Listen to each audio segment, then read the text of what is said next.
ऊपर हम चल रहे हैं, जो ये प्रोग्राम पिछले जनवरी से, मतलब 1 जनवरी 2018 से ही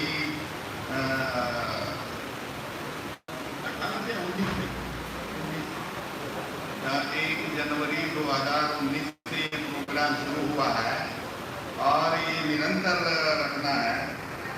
और जैसे आपने एक पर्चा पढ़ा होगा, पता नहीं कितने लोगों ने पढ़ा, इसमें साफ साफ हमने लिख दिया है भारतीय संविधान सम्मान सुरक्षा संवर्धन, और इसके लिए मूल निवासी समाज को भारत का शासक वर्ग बनाने के लिए, मूल निवासी समाज को भारत का शासक वर्ग बनाने के लिए राष्ट्रव्यापी महाजनजागरण अभियान। इससे कुछ महत्वपूर्ण मतलब ये शब्द जो है कि भारत के संविधान का सम्मान करना, उसकी सुरक्षा करना और उसका संवर्धन करना। अगर ये हम करते हैं मूल निवासी बहुजन समाज के लोग, तो फिर क्या होने वाला है, तो वो मूल निवासी बहुजन समाज के लोग इस देश के शासककर्ता लोग बन जाएंगे। तो मतलब क्या ऐसा तो नहीं है कि देश के लेवल के ऊपर मूल निवासी बहुजन समाज के लोग इस देश की सत्ता अपने हाथ में नहीं लेना चाहते? कि ऐसा तो नहीं है, या लेना चाहते? आप कैसे सोचते हो? मूल निवासी बहुजन समाज के लोग इस देश की सत्ता अपने हाथ में लेना चाहते या नहीं लेना चाहते? लेना चाहते। और हरियाणा का भी लेना चाहते। तो अगर राष्ट्र स्तर पे भी हम सत्ता लेना चाहते और राज्य स्तर पे भी हम सत्ता लेना चाहते, तो फिर भारत के संविधान का सम्मान करना चाहिए, भारत के संविधान की सुरक्षा करना चाहिए और भारत के संविधान का संवर्धन करना चाहिए। क्योंकि ये लिखा है इसी से शासक वर्ग हम बन सकते हैं। तो लेकिन इसमें कुछ इनपुट्स है, ये टाइटल्स में कुछ इनपुट्स है। भारत के संविधान का सम्मान करना चाहिए, इसका क्या मतलब है? इसका मतलब यह है कि इस देश में कुछ लोग हैं जो भारत के संविधान का सम्मान नहीं करते। वो कौन लोग हैं? उनको आइडेंटिफाई करना पड़ेगा। क्यों करना पड़ेगा आइडेंटिफाई? क्यों करना पड़ेगा आइडेंटिफाई? क्योंकि आप सम्मान करना चाहते और वो नहीं करना चाहते। तो क्या होगा? अभी एक ऐसा वर्ग है समाज में जो भारत के संविधान का सम्मान नहीं करना चाहता, और एक वर्ग जो है समाज में वो भारत के संविधान का सम्मान करना चाहता है। तो इसमें क्या होगा? इसमें संघर्ष होगा। इसमें संघर्ष होना तय है। अगर ये संघर्ष नहीं होता, स्पेशली जो लोग भारत के संविधान का सम्मान करना चाहते हैं, वो लोग इस संघर्ष के लिए अगर तैयार नहीं है, तो क्या होगा? भारत के संविधान का जो लोग सम्मान करना चाहते हैं, और क्यों सम्मान करना चाहते हैं? क्योंकि इसी के माध्यम से वो शासक वर्ग बन सकते हैं। अगर ये लोग सम्मान करने वाले लोग अपनी तरफ से संघर्ष करने के लिए तैयार नहीं है, किसके खिलाफ में? जो लोग भारत के संविधान का सम्मान नहीं करना चाहते या नहीं करते, उनके खिलाफ में अगर संघर्ष करने के लिए तैयार नहीं, तो फिर क्या होगा? क्या होगा? फिर ये होगा कि जो लोग शासक वर्ग बनना चाहते हैं, इस देश की सत्ता अपने हाथ में लेना चाहते हैं, वो लोग कतई शासक वर्ग नहीं नहीं बन सकते। अब अगर वो शासक वर्ग बनना चाहते हैं, इस देश की सत्ता अपने हाथ में लेना चाहते हैं, तो उनको ये संघर्ष के लिए तैयार होना चाहिए। पिछले 70 साल से अगर ये ऐसा नहीं कर रहे, पिछले 70 साल से उन्होंने ये कर लेना चाहिए था, लेकिन पिछले 70 साल से अगर ये नहीं कर रहे तो क्यों नहीं कर रहे? क्या वो 70 साल से इस देश की सत्ता अपने हाथ में नहीं लेना चाहते? तुम कर क्यों नहीं रहे? क्योंकि इस देश की सत्ता अपने हाथ में लेने के लिए क्या क्या करना चाहिए, कैसे आप इस देश की सत्ता अपने हाथ में ले सकते हो, इसका जो ब्लूप्रिंट है, उसका ब्लूप्रिंट इस समाज के सामने, इस समाज का जो नेता वर्ग है या इस समाज का जो नेतृत्व करने वाले लोग हैं, उन्होंने वो ब्लूप्रिंट उस समाज के सामने नहीं रखा। इसलिए आप ये देखेंगे कि हमारा जो कॉमन वोटर है वो कैसे सोच रहा है, अरे भाई ये सब ठीक है, लेकिन मैं अकेला कर क्या सकता हूं? कैसे बोलता है, हम क्या कर सकते हैं? हम रोजमर्रा के जीवन में 2 समय की रोटी कैसे मिले, इसमें लगे हुए हैं, हम क्या कर सकते हैं?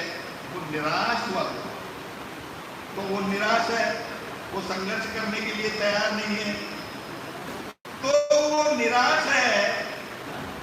तो जो नेतृत्व करने वाला जो वर्ग है, उसका पहला काम है उसमें आशावाद पैदा करना, ये काम है। ये नेतृत्व करने वाले लोगों का काम है कि उनको उनमें आशा पल्लवित करे कि वो आखिरी लोग हैं कि आप इस देश की सत्ता अपने हाथ में ला। ये जो संबंध में चीजें हैं उसको वो समझाना होगा ब्लूप्रिंट के साथ।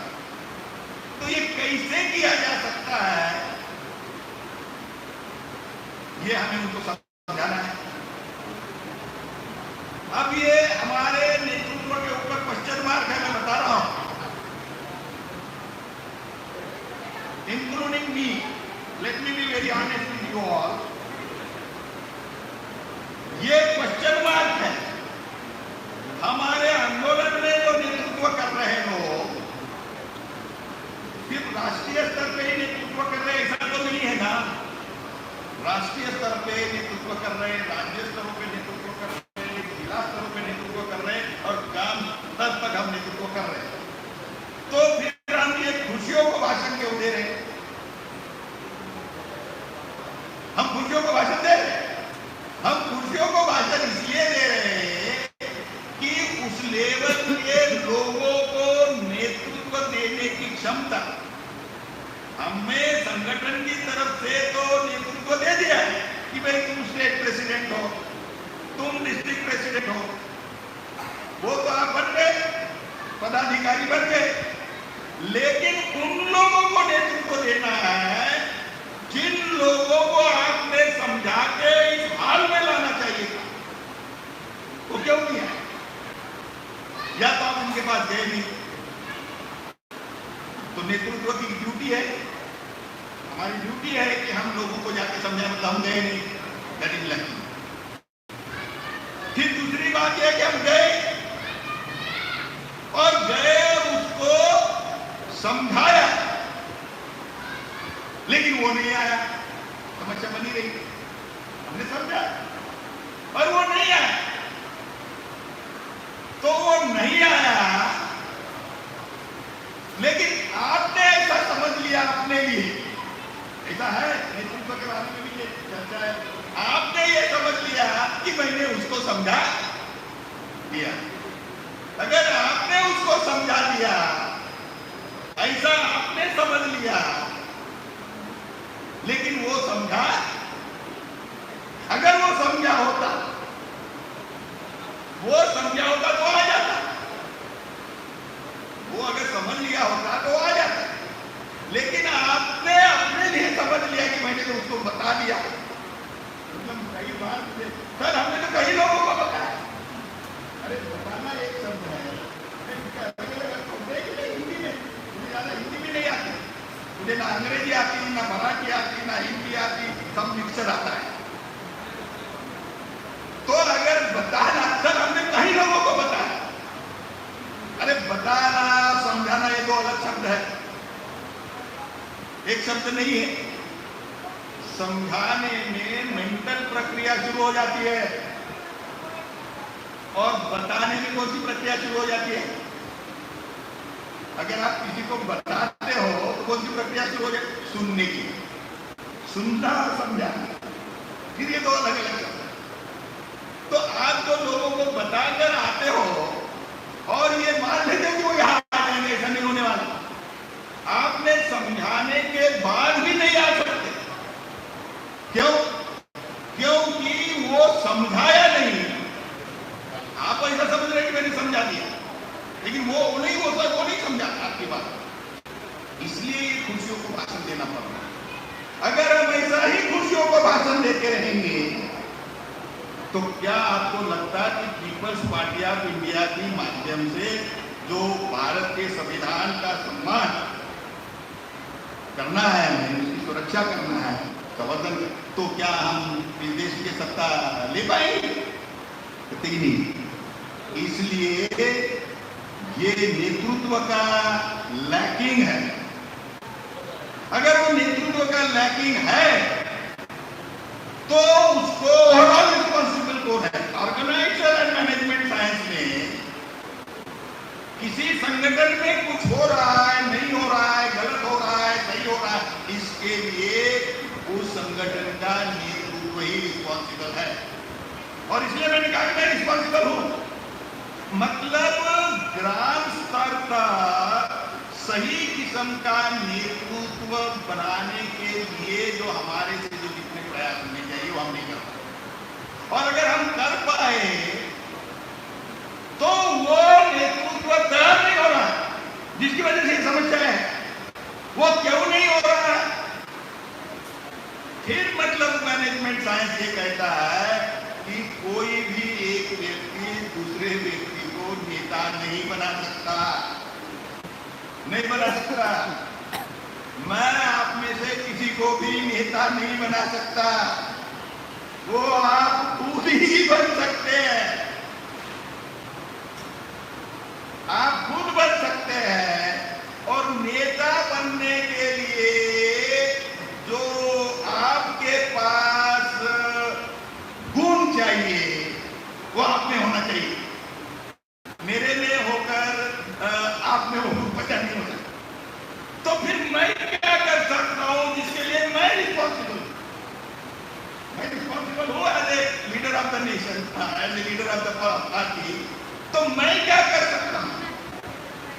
तो मैं खाद डाल सकता हूं, मैं पानी डाल सकता हूं, मैं आपकी विजन बढ़ाने के लिए आपको इनपुट्स दे सकता हूं। ये सब मैं कर सकता हूं। आपने क्या क्या पढ़ना चाहिए ये नहीं कर सकता। लेकिन जब तक आपका अपने ऑब्जेक्टिव के प्रति समर्पण नहीं, कौन सा objective? As a political party हमने जो अपना ऑब्जेक्टिव बनाया है कि देश की सत्ता हमारे अपने हाथ में लेना। क्यों लेना है? क्योंकि संविधान में देने के बावजूद हमें नहीं मिला।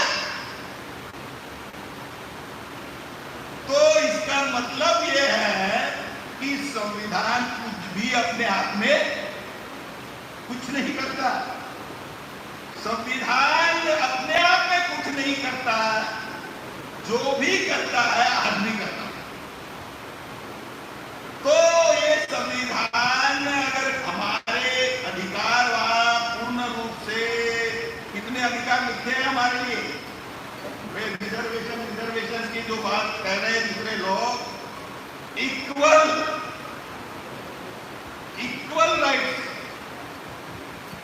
तो ये जो इक्वल राइट लिखे हुए हैं और जिसके लिए हम लड़ रहे हैं वो हमें मिल नहीं रहे, वो जो समाज का वर्ग है, वो वर्ग, इसको विरोध करने वाला जो वर्ग है, उसको आपको तहस नहस करना पड़ेगा, उसको डिस्ट्रॉय करना पड़ेगा, ये करना पड़ेगा। अगर उसको तहस नहस क्यों करना पड़ेगा, वो क्यों विरोध कर रहा है? हमारे साथी ने कहा कि उनके अधिकार भी है, इसमें उनके अधिकार है, हमें जैसे अधिकार है उनको भी है। मनोज ने कहा, फिर वो विरोध क्यों कर रहा? भाई जितना मुझे दिया है उसको उतना ही उसको दिया है, उसमें विरोध करना चाहिए क्या? नहीं करना चाहिए, लेकिन वो विरोध कर रहा है। वो क्यों विरोध कर रहा है मालूम? क्योंकि इस संविधान के पहले इस देश में जो संविधान था, उस संविधान में उसको प्रिविलेज थे, स्पेशल राइट थे, ज्यादा अधिकार थे। इस संविधान में उनके वो सभी अधिकार जो स्पेशल राइट थे उसको निकाल दिया और उनको हमारे साथ लाके बिठा दिया। जो कोई उत्तर प्रदेश की कोई महिला बीजेपी की जो बोली थी कि भाई इन लोगों को तो हमारे जूते साफ करना, जूते पकड़ना, यहाँ तक इनको रखना चाहिए, ऐसा कुछ बोली थी वो। तो जब उनको ये लगता है कि जो मेरे जूते साफ करता था वो मेरे बराबरी में आगे बढ़ गया, तो साइकोलॉजिकल स्टेट ऑफ माइंड ऐसी बनी हुई है कि वो मेरे बराबर नहीं है, वो मेरे बराबर। इसलिए इस देश में सबसे ज्यादा पुतले किसके तोड़े? इस देश में सबसे ज्यादा पुतले किसके तोड़े जा रहे हैं? डॉक्टर बाबा साहब अम्बेडकर के तोड़े जा रहे हैं ना। हम डीप न्यूज क्यों? तो क्या आप लोग तोड़ रहे? वो सब पुतले आप लोग तोड़ रहे? वो लोग हैं जिनके विशेष अधिकार बाबा साहब ने निकाल दिए, वो लोग रहे कि ये कर रहे हैं। अगर वो ऐसा कर रहे हैं और आप उनको नहीं तोड़ते, इसको पुतले को नहीं, पुतले तोड़ने वाले को तब तक आप तोड़ते नहीं तब तक समस्या। तो ये कैसे तोड़ा जा सकता है? मतलब उनको पकड़ के लठमार से तोड़ने का क्या, या संविधान के दायरे में तोड़ने का ये इशू? जैसे डॉक्टर साहब ने कहा और बाबा साहब को कोट करते हुए कहा कि ये हमने संविधान के दायरे में उनको तोड़ना चाहिए। कैसे? तो आपको ये पता होना चाहिए, अगर स्टेट पावर कैप्चर करना है तो आज जो सत्ता में है, आर्य ब्राह्मण जो सत्ता में है, उन्होंने इस देश की सत्ता कैसे हथियाई, ये आपको पता होना चाहिए। इतिहास में जाके लंबा समय लग जाएगा, आप थके हुए होंगे, मेरी बात सुनने के लिए वैसे लंबी कबड़ी बात हो जाती है, समय नहीं होगा आपके पास। लेकिन उन लोगों ने हमारे जो अधिकारों की मैं जो बात कर रहा हूं, इस देश में एक समय था कि ये सब अधिकार हमारे पास थे, हमारे पास, और ये अधिकार उन्होंने हमसे निकाल लिए। आर्यों का इस देश में आक्रमण हुआ, उन्होंने हमारे ये अधिकार निकाल दिए। 3 विशेष वो अधिकार निकाले हमारे: right to education, right to property and right to weapon. अब ये माइंड जो है धीरे धीरे आप में से निकल के जा रहा है, काम नहीं कर रहा है, लेकिन जितना कर रहा है आपको बता दूं, ये 3 अधिकार जो हमारे उन्होंने निकाल लिए, इसलिए हमारे हालत खराब हुई। एजुकेशन हमारा नहीं होने की वजह से, क्योंकि पुलिस साहब ने कहा है विनामती गेली गती गेली नित्य गेले शूद्र घटले, एवढे सगळे अनर्थ एका अविद्येने केले। मराठी में है लेकिन इसका हिंदी मतलब आपको पता है। तो आप ये देखेंगे the importance of education. Importance of education सबसे पहले किसकी समझ में आया? एक तो हमारे पुरखों के समझ में था ही है, तभी तो हमारे पास ये अधिकार थे। हमारे पुरखों के पास ये उनको समझ थी, इसलिए ये अधिकार हमारे पास थे। लेकिन उसके बाद किसकी समझ में आया? पहले हमारे पुरखों के बाद पहली बार किसकी समझ में आया? तो ब्राह्मणों की समझ में आया। ब्राह्मणों की समझ में आया कि नहीं, इनको गुलाम बनाना है तो सबसे पहले इनका एजुकेशन निकालो। या अब हम रिस्टोर करना चाहते हैं। मैं इसलिए बोल रहा हूं, ये पूरे बाबा साहब के आंदोलन में ये चीजें मिलती है, तो इसलिए ये देखेंगे कि बुद्धा ने सबसे पहले क्या कहा। बुद्धा ने, उसको समझ में आ गई बात। बुद्धा ब्राह्मणिकल सोशल ऑर्डर, आर्यों की व्यवस्था का क्षत्रिय नहीं था।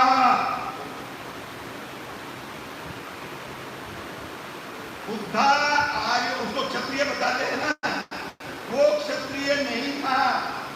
वो उसका बाप राजा था और राजा क्षत्रिय, ऐसा बताते हैं। अरे भाई, राजा क्षत्रिय तो गोंड लोग, गोंड ट्राइबल, वो राजा अभी तक थे ना मध्य प्रदेश में। अगर राजा क्षत्रिय होता तो गोंड क्षत्रिय होते, लेकिन गोंड गोंड ही है। तो राजा और क्षत्रियों का कोई संबंध नहीं है। बुद्धा को क्षत्रिय कहना गलत है।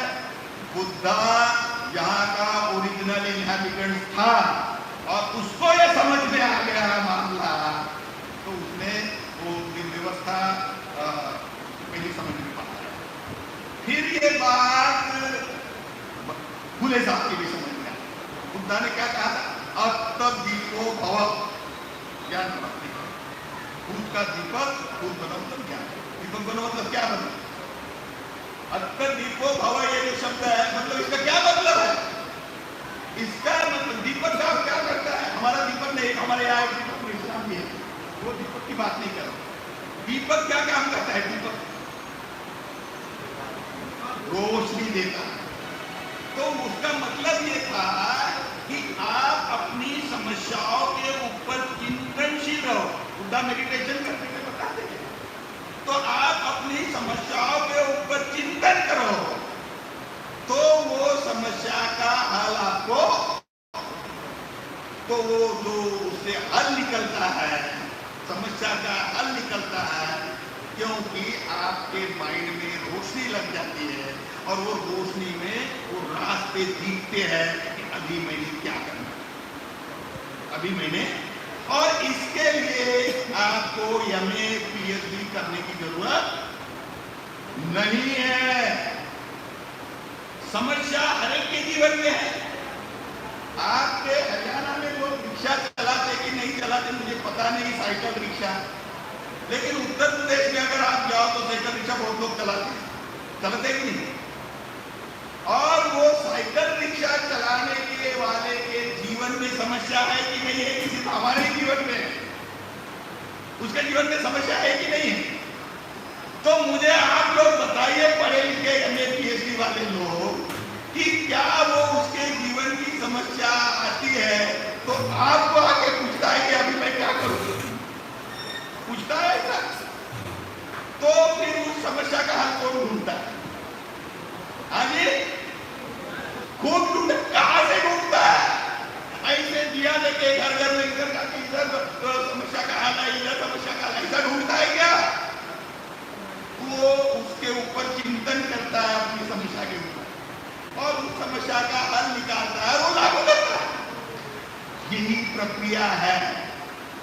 इसलिए बुद्धा ने क्या कहा? अब हम वो नहीं कर रहे, हमारे व्यक्तिगत जीवन में ये कर रहे, लेकिन जो हमारा सामाजिक जीवन है, हमारा जो राजकीय जीवन है, जिसमें हम इस देश की सत्ता हासिल करना चाहते हैं, वो सत्ता हासिल करना, ये जो हमारे पास समस्या है, इसको कैसे करना चाहिए, इसके ऊपर स्वतंत्र मेडिटेशन, चिंतन करना चाहिए। किसने करना चाहिए? अकेले बोरकर ने, बाबा साहब ने, फुले साहब ने, पिता ने नहीं। हमने कलेक्टिवली करना चाहिए। और कलेक्टिवली अगर ये हम चिंतन करते हैं और ये कैसे कर सकते हैं, उसके ऊपर हमारी एक वाक्यता हो जाती है। और वो जो चिंतन है, उस चिंतन को एग्जीक्यूशन में डालते हैं, तो हम इस देश के शासनकर्ता बन सकते हैं। तो वो क्या है, वो मैं बताना चाहूंगा। इसलिए संविधान, और वो सब संविधान के माध्यम से होगा, ये चिंतन संविधान के माध्यम से नहीं होगा रे भाई, चिंतन संविधान के माध्यम से नहीं होगा। चिंतन आपको करना होगा समस्या को लेके। तो आपको क्या है, तो सबसे पहले हमारी जो सबसे कई समस्या है, बट मैं अपने कई भाषणों में ये कह चुका हूं कि वी आर पुअर पीपल, हम गरीब लोग हैं, लेकिन एक ऐसा एरिया है इसमें हम धनवान हैं। कौन सा एरिया है? द गिलोरा प्रॉब्लम। मतलब हमारे जीवन में, हमारे व्यक्तिगत जीवन में, हमारे संगठित जीवन में सबसे ज्यादा हमारे पास अगर कोई चीज है तो समस्या है। तो ब्राह्मण मुझे कहता हूं, वो हूं या मैं कोई और हूं। अगर मैं चमार होना तो क्या मैं खुद होके चमार हुआ? क्या खुद होके मैं भंगी हुआ? क्या खुद होके मैं वाल्मीकि हुआ? क्या खुद होकर मैं महार हुआ? अगर मुझे कुछ होना, अगर मुझे ही कुछ होना था तो यह एक बार बताएगा, भाई तुझे भी कुछ होना था जैसे मुझे कुछ होना था, तो तू चमार होना पसंद करता? कोई हमारा वाल्मीकि होना पसंद करता है जिसके साथ ईंधन का व्यवहार होता है? घटिया। वो फिर अगर मुझे कुछ होना ही था तो मैं क्या होना पसंद करता? मैं क्या होना पसंद करता, चमार या ब्राह्मण? क्या होना पसंद करता? बताओ, सब बताओ। इसका मतलब ये हुआ कि मैं खुद होके ना चमार हुआ, ना मैं खुद होके वाल्मीकि हुआ, ना मैं खुद होके महार। इसका ये भी मतलब है कि मुझे किसी ने चमार बनाया, मुझे किसी ने वाल्मीकि बनाया। क्यों बनाया? वो मेरे हित में बनाया, उसके हित में बनाया। वो उसने मुझे चमार मेरे हित में बनाया, उनके हित में बनाया। तो जिसमें उसका हित है उसमें मेरा कैसे हित हो सकता है? जिसमें उसका हित है उसमें मेरा कैसे हित हो सकता है? इसका मतलब अगर मैं खुद होके चमार नहीं बना तो मैं चमार नहीं हूं, मैं वाल्मीकि, तो फिर मैं हूं कौन? ये मैं इसलिए बता रहा हूं कि मुझे पता होना चाहिए। क्यों पता होना चाहिए मुझे?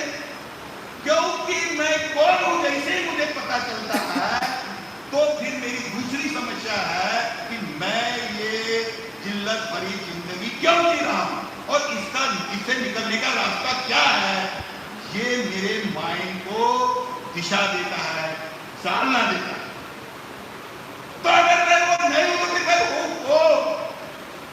तो तब आपको पता चलेगा कि मैं ये जो ब्राह्मणों ने हमें ये जातियों में बांट के रखा, ये मैं नहीं हूं, तो मैं इस देश का मूल निवासी हूं।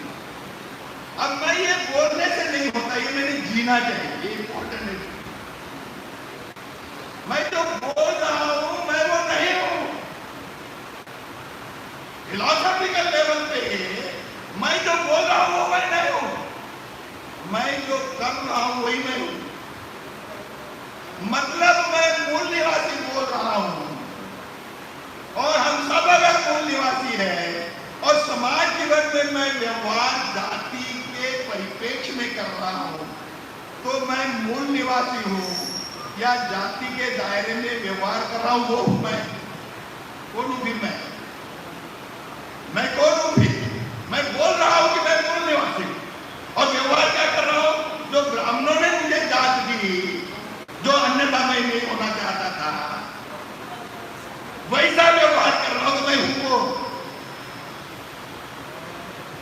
मैं वही हूं जो ब्राह्मण मुझे बोलना चाहता, ये हमारी सबसे बड़ी समस्या है।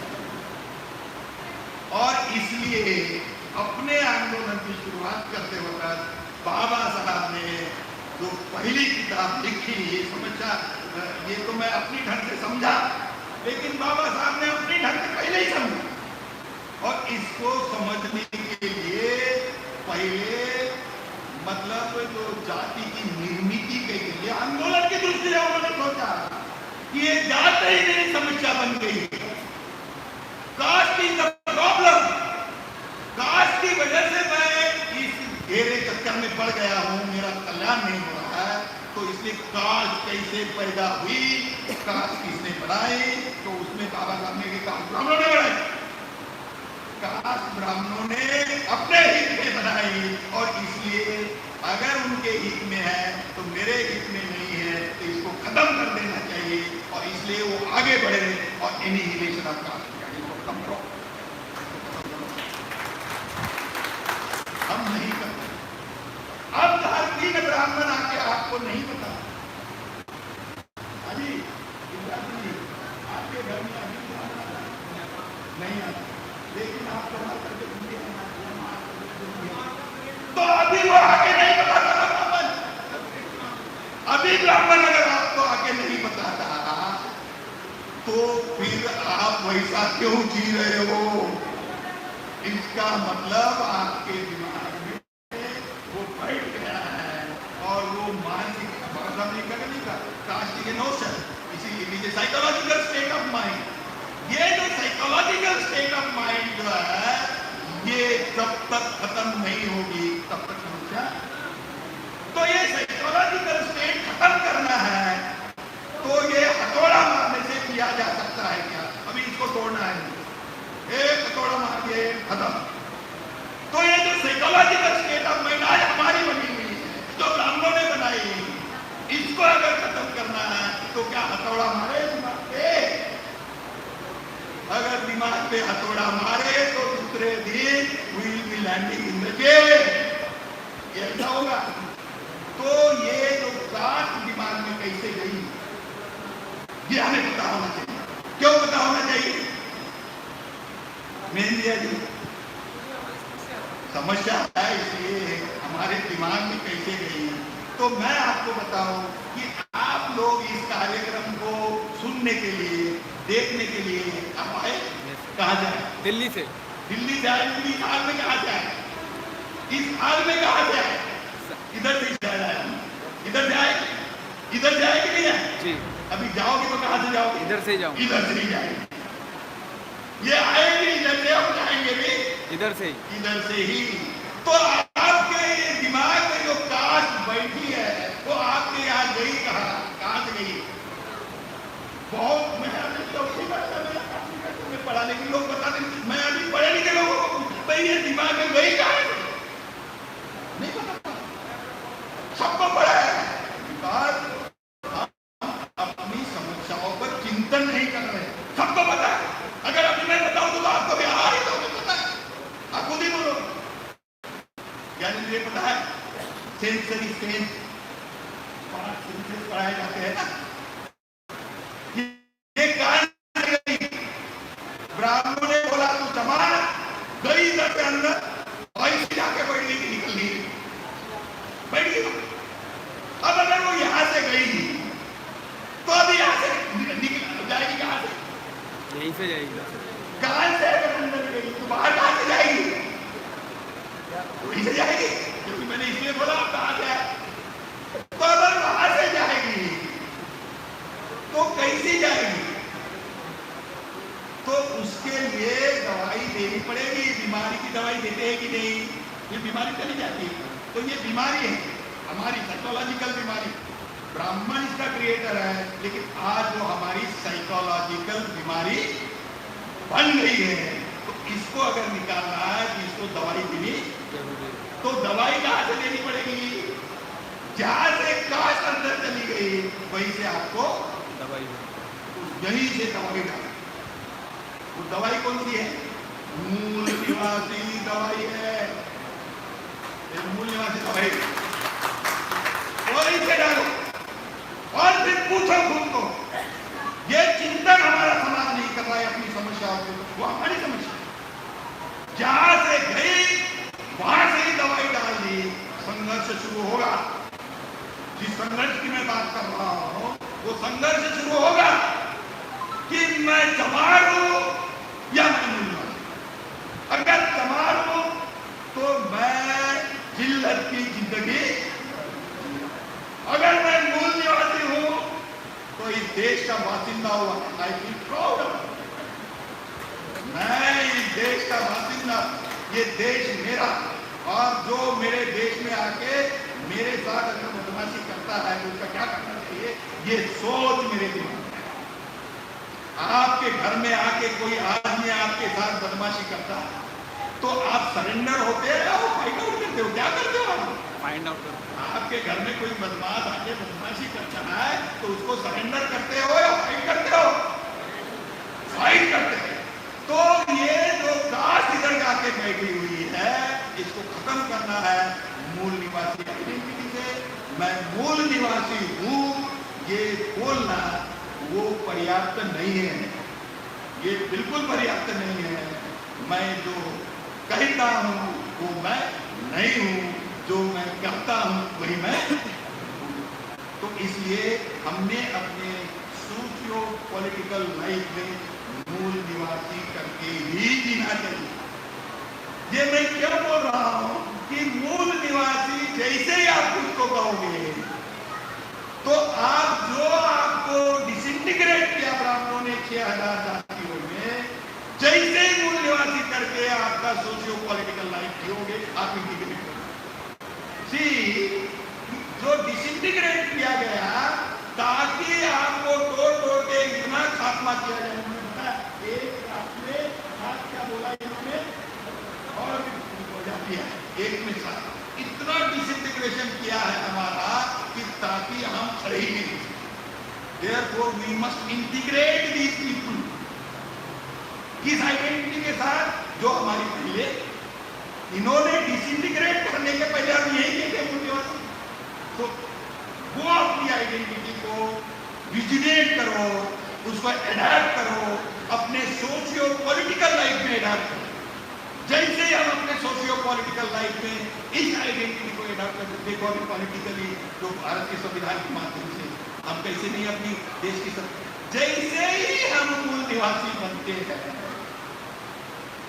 तो हम एक बहुत बड़ा वर्ग बड़ा हो जाता है जो इस देश के, हम प्रत्याशी बोल रहे थे, डॉक्टर साहब ने सुप्रीम कोर्ट का हवाला दे के समझाया कि बोलकर साहब जस्टिस क्या नाम उनका, पांडियन, जस्टिस पांडियन ने सुप्रीम कोर्ट के अपने ऑर्डर में लिखा कि हम लोग इस देश में 88% है।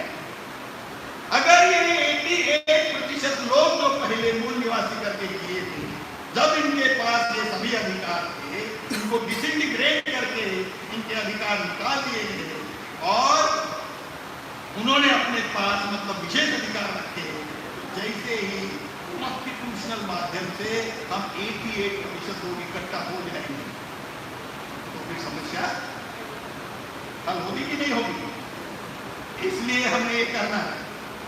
ये पर्चा आप लोगों ने पढ़ाया नहीं पढ़ा, ये बड़ी मेहनत करके मैंने लिखा। आई स्टिल डाउट कि आप लोगों ने इसको पढ़ा नहीं पढ़ा। मेरा कल मिस्टर विद्यार्थी ने कहा कि इसको बार बार पढ़ो। इसमें मैंने एक कोट दिया है, इसमें मैंने एक कोट दिया है, मैं आपके लिए पढ़ता हूं।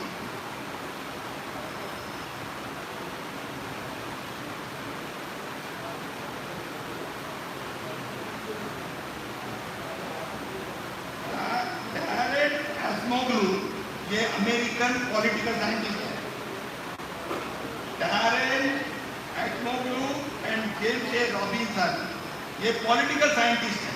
ये हमारे लिए क्यों इंपॉर्टेंट है? क्योंकि हम एक पॉलिटिकल पार्टी है, क्योंकि हम इस देश की सत्ता को अपने हाथ में लेना चाहते हैं। तो ये पॉलिटिकल साइंटिस्ट अपने किताब में, उसके किताब का नाम है the origin of power, prosperity and poverty, why nation state. Origin of power, सत्ता,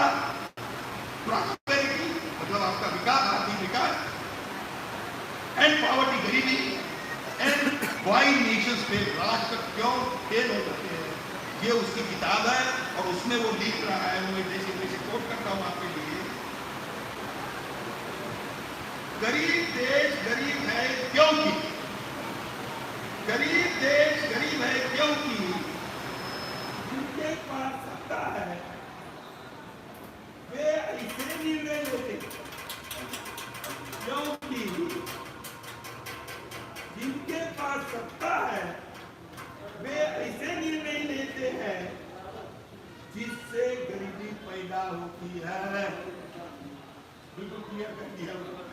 जिनके पास सत्ता है वो लोग ऐसे निर्णय लेते हैं उसी से गरीबी पैदा होती है। तो फिर आपको जो मोदी बता रहा है कि आपकी गरीबी में दूर कर होता है ना, तो इसका मतलब आपको भरोसा दे रहा है। राहुल गांधी आपकी गरीबी 6,000 रुपया दूंगा, आपकी गरीबी दूर कर दूंगा, महीने में 6,000 दूंगा, 72,000 साल में दूंगा, मूर्ख बना रहा है। क्योंकि ये पॉलिटिकल साइंटिस्ट कहता है कि जो सत्ता में होते हैं वो ऐसे निर्णय लेते हैं जिससे गरीबी पैदा होती है। उनसे यह गलती अज्ञानता के कारण नहीं होती। ये भी लिखा है कि भाई ये गलती नहीं है, वो ये गलती उसकी अज्ञानता की वजह से नहीं हो रही है कि मैं उसको समझ में नहीं आया और इसने निर्णय ले लिया और गरीब ऐसा नहीं है। गलती अज्ञानता के कारण से नहीं होती, बल्कि वे अपने उद्देश्यों से गलत करते हैं। वो ऐसा जानबूझकर करते हैं क्योंकि उद्देश्य उनका ये है कि गरीबी बनी रहे, जानबूझ के करते हैं। इसे समझने के लिए, इस बात को समझने के लिए आपको अर्थशास्त्र से परे जाना होगा और कुछ करने की बजाय विशेष सलाह है कि यह अध्ययन करें कि वास्तव में ये कैसे निर्णय लेते हैं, कौन उनके निर्णय कराता है और क्यों वे लोग ऐसा करते हैं, उसे करने का फैसला करते हैं। यह राजनीति और राजनीतिक प्रक्रियाओं का अध्ययन है। मतलब आप गरीबी ये आर्थिक समस्या है, ऐसा आर्थिक अध्ययन करने से आप अपनी समस्या हल नहीं कर सकते। वो लोग ऐसा निर्णय क्यों लेते हैं, वो कौन लोग हैं, वो ऐसा निर्णय क्यों लेते हैं कि आप गरीबी बने हो, क्योंकि ये राजनीति और राजनीतिक प्रक्रियाओं का मामला है। क्योंकि ये राजनीति और राजनीतिक प्रक्रियाओं का मामला है, इसका मतलब ये एस्मोग्लू और बैरन रॉबिन्सन हमें समझाता है कि आपको देश की राजनीति समझनी होगी, आपकी देश की राजनीतिक प्रक्रिया कैसे चलती है इसको समझना होगा और उसका आपको अध्ययन करना होगा। और अगर आप ये नहीं करते तो आप गरीब के गरीब रह जाओगे, क्योंकि वो लोग आपको गरीब रखना। तो क्या हम भी गरीब रहना चाहते हैं? तो अगर हम गरीब नहीं रहना चाहते तो हमें राजनीति समझना चाहिए, राजनीतिक प्रक्रियाओं को समझना चाहिए और वो समझने के बाद भजन करना चाहिए, उसका इस्तेमाल करना चाहिए। बताओ, हमने राजनीति भी समझी और राजनीतिक प्रक्रिया भी समझी, उसके बाद घर में मंदिर में जाके भजन करना चाहिए या उसको लागू करना चाहिए। इसलिए राजनीति, इसलिए पार्टी बना, इसलिए इस देश की सत्ता हासिल करना और वो इस संविधान के माध्यम से हम कर सकते हैं। अब थोड़ा सा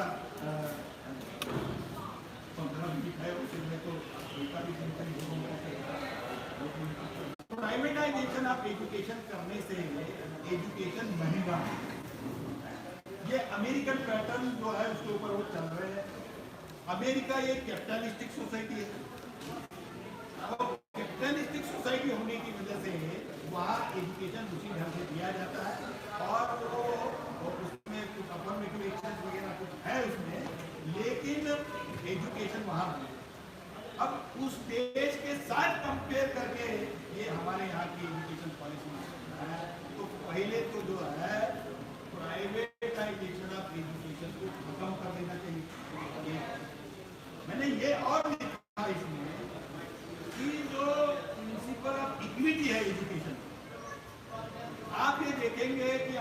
लिखे लोग हैं, हमसे ज़्यादा हमारे गरीब लोग 80-90% यहाँ तो में हैं। आप अपने बच्चों को ये जो ट्यूशन का क्लासेस का कार्यक्रम शुरू किया, हम सब अपने बच्चों को ट्यूशन क्लासेस लगाते हैं कि नहीं लगाते? तो मास्टर क्या करता है? जिस क्लास में पहले स्कूल में भी भेजते हैं कि नहीं भेजते? कि ट्यूशन नहीं लगाते हैं? स्कूल में भी भेजते होंगे, स्कूल में भी भेजते हैं, फिर ट्यूशन नहीं लगाते। आप ट्यूशन लगाते तो मास्टर क्या कर रहा है? मास्टर नहीं पढ़ा रहा। अगर मास्टर वो जो ट्यूशन क्लासेस में पढ़ा रहा है वो अगर उधर ही पढ़ा लेता है तो मैं ये जो है मास्टर अपना काम नहीं कर रहा। ये एक अमेरिकन लेडी है, वो लखनऊ में एक डायरेक्टर है, उसका आर्टिकल आया हुआ है टाइम्स ऑफ इंडिया में, टीचर लोग अपना काम नहीं कर रहे।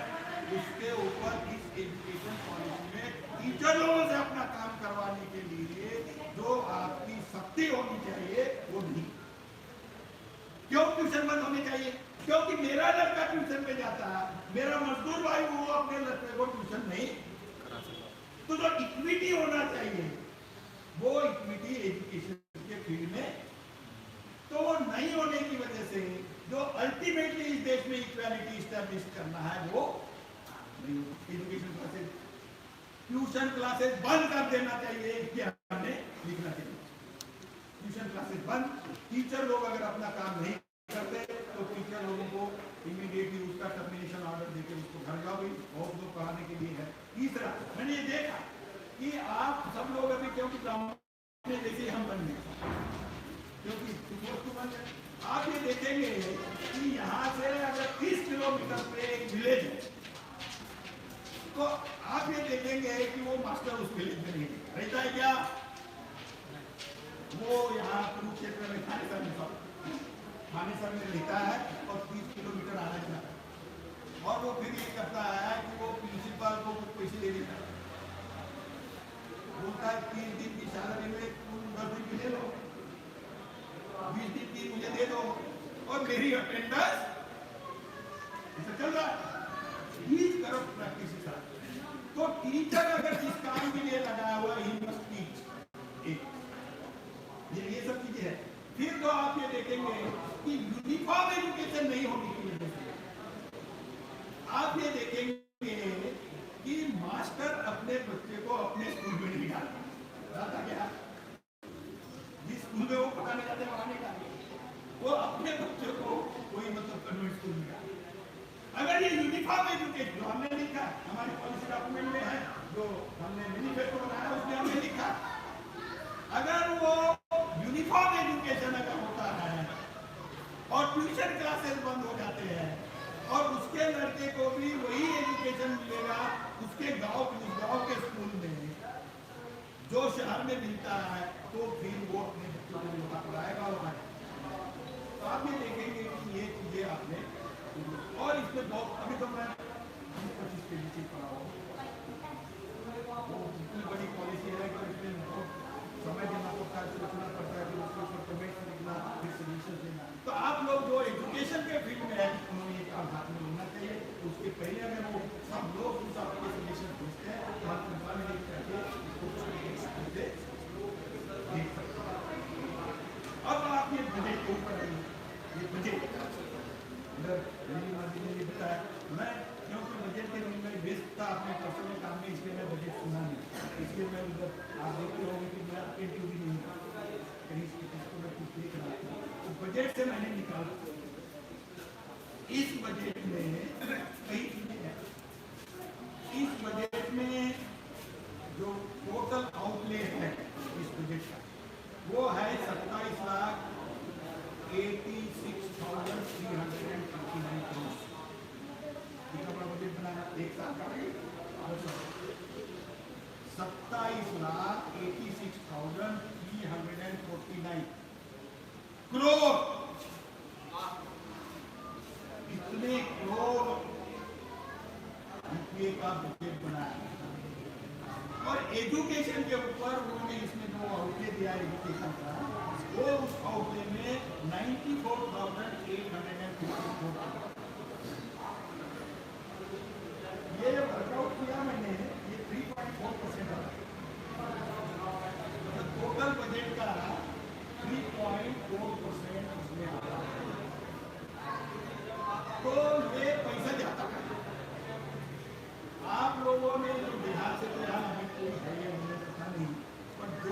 शहरों में भी है, हमारे देसी में भी है।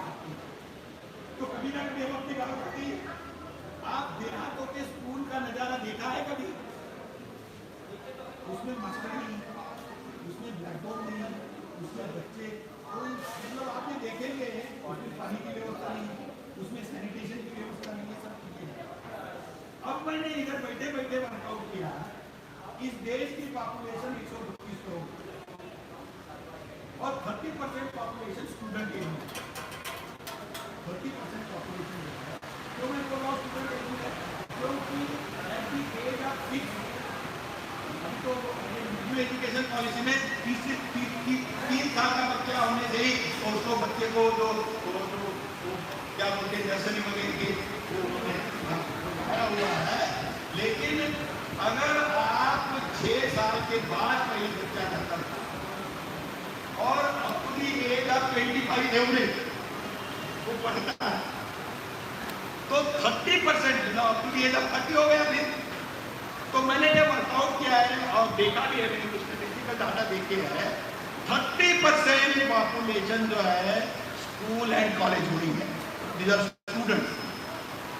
तो अगर 30% है और 132 करोड़ अगर पॉपुलेशन है इस देश की, तो उसका अगर 30% निकालते हो तो ये 30% पॉपुलेशन करीबन 40 करोड़ के करीबन होती है। और अगर 40 करोड़ से ये 94 करोड़ को 94,854 करोड़ को आप डिवाइड करते हैं तो कितना आएगा? करोड़ करोड़ कैंसल, करोड़ करोड़ कैंसल, और 40 करोड़ बच्चों से इसको डिवाइड कर दो तो आप ये देखेंगे कि 94 को 4 से अगर डिवाइड करते हैं तो कितना? 2200 2300 बराबर इतने आएगा ना? बराबर तो बोलो ना, 2200 2300 आएगा कि नहीं? 22,000 तो नहीं होगा ना? 22,000 हो जाएगा, 22,000 हो जाएगा। पूछ रहा हूँ आप लोगों से, 4 से डिवाइड कर रहे हैं 94 को, 22,000 के करीबन होगा ना? मतलब पर कैपिटा स्टूडेंट के ऊपर 22,000 एनुअली खर्चा करने का प्लान रखा है। तो एनुअली अगर 22,000 अगर रखा है तो एक महीने के लिए एक चाइल्ड के ऊपर, एक स्टूडेंट के ऊपर कितना आ गया? 2,000। मतलब पर स्टूडेंट 2,000 रुपया खर्चा होगा। अच्छा, ये वो स्टूडेंट के ऊपर नहीं हो रहा है, एक्सक्लूसिवली नहीं हो रहा है। एजुकेशन के लिए जो बजट जाता है वो बजट एंटायर एजुकेशन सिस्टम में जाता है। इसका मतलब उसमें स्कूल्स बन रही है, उसमें टीचर लोगों की सैलरी जा रही है। That is not exclusively spend on the child. तो इसका जो मेजर पोर्शन जो होता है वो इंस्टीट्यूशन खड़ी करने में और वो टीचर लोगों की सैलरी देने में जाता है। और इसलिए आप देखेंगे कि वहाँ कोई मास्टर पढ़ाता नहीं, वहाँ सैनिटेशन की व्यवस्था नहीं, वहाँ पानी की व्यवस्था नहीं, और ये गवर्नमेंट एजुकेशन के नाम से उसको पब्लिक स्कूल, मतलब कैसे टर्मिनोलॉजी बदलते हैं Brahman. Public school is a public, अभी कैसे public sector undertaking, public sector undertaking मतलब one which has to do something with the government, जहां गवर्नमेंट का कंट्रोल है, that is known as public. लेकिन आज पब्लिक स्कूल की व्याख्या प्राइवेट जो स्कूल है उसको क्या बोलते हैं? उसको पब्लिक स्कूल। मतलब ये सब बदमाशियां चल रही है। ये सब बदमाशियों का ठीक करना है, करना है या नहीं करना है? तो ठीक करना है तो उसके लिए सत्ता हाथ में चाहिए। सत्ता आने से होता है। हमारे लोगों को इधर से रखा गया कि बैकवर्ड क्लासेस के लोग रिजर्वेशन मांग रहे हैं, प्रमोशन में रिजर्वेशन मांग रहे हैं, 50% की जो लिमिट सुप्रीम कोर्ट ने लगाई उसको बढ़ाने की बात कर रहे हैं। पिछले 40-50 साल से हम वो बढ़ रहे हैं, और सत्ता होने की वजह से 2 दिन में इकोनॉमिकली वीकर सेक्शन को 10% रिजर्वेशन देके लागू करना काय की वजह से हुआ? ये सत्ता। तो आप समझ रहे हो पॉलिटिकल पावर और पॉलिटिक्स का महत्व है, जो हमारा समाज नहीं समझ। क्या बोलते हैं, आप जाओ, आप इधर बुद्ध विहार या मंदिर मस्जिद के लिए बड़े बड़े बने हुए ये बना हुआ है, पैसे देते हैं लोग, मेरे नाम लिख देना बोलते, पार्टी के लिए मांगने जाओ, अरे काय को बनाया ये, मतलब ये जो सोच समाज की बनी है, ये सोच बदलना, और सोच बदलने के लिए डंडा मारने से नहीं होता, सोच बदलने के लिए समाज के साथ इंटरैक्शन करने से ही सोच बदलती है।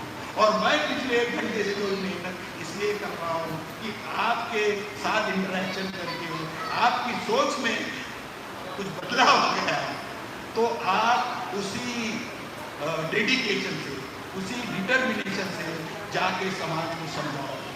और मेरी ये मान्यता है कि जो चीज आप समझ सकते हो तो वो हमारा देहाती आदमी भी समझ सकता है, उसके लिए MA PhD होने की जरूरत नहीं है। क्योंकि गुरु रविदास जी उनके क्लास में गए थे, इतने पढ़े थे, किसी को कुछ पता नहीं, कितने ज्ञानी थे, बहुत ज्ञानी थे। कबीर दास जी कितने क्लास पढ़े हुए पता नहीं, कितने ज्ञानी, बहुत ज्ञानी। तो ज्ञान इवन हमारा अनपढ़ आदमी भी ज्ञानी हो सकता है। ज्ञान देने वाले की समस्या है, वो समझा नहीं पा रहा है, वो नहीं समझा पाने की वजह से वो खुशियां खा ले जाती है। जिस दिन हम अपने समाज को समझा देंगे तो मैं ये बताऊं, मैं देश में रहूं, मतलब मैं देश छोड़ के नहीं जा रहा, मेरा मतलब है after all man has a limited life, मैं रहूं, लेकिन जिस दिन ये समाज समझेगा इस देश की सत्ता इस समाज के हाथों में होगी, और इस संविधान के दायरे में, और संविधान के दायरे में बाबा साहब चाहते थे, तो मुझे लगता है ये सब काम हमने उस दिलचस्पी से समय निकाल के, हर दिन समय निकाल के लोगों को समझाने का काम इस माध्यम से करेंगे, इस आंदोलन के माध्यम से करेंगे, इस महाजागरण के माध्यम से करेंगे, ऐसी अपेक्षा करता हूँ और अपना ये भाषण समाप्त करता हूँ।